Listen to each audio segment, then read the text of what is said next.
Okay, number 22 in section 5.3, we're going to evaluate the following indefinite integral.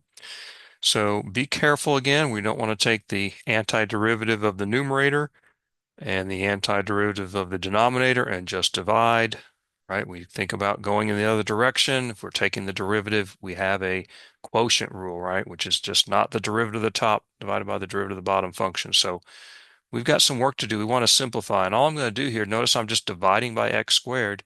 So that's the same as multiplying by 1 divided by x squared. I'm just going to distribute that through, right? Divide each of these terms basically by x squared. All right, and so I'm going to divide 24x cubed by x squared, add 14x divided by x squared, and then subtract 58 divided by x squared.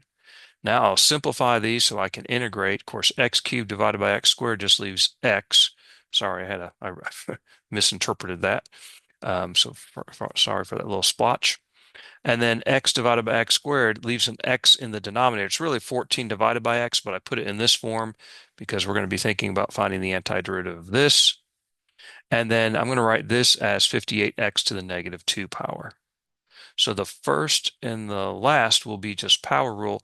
Here, if you recall, the antiderivative of 1 over x is the natural log of the absolute value of x. So that's that part. Here, power rule, x to the first, I get x squared divided by 2. And then over here, adding 1 to negative 2 gives me x to the negative 1 divided by negative 1. Cleaning this all up, 2 divides into 24 12 times, so this is 12x squared times this quantity, and then minus negative 1 here makes that a positive. You want to simplify this, and I get 58 times x to the negative 1 power.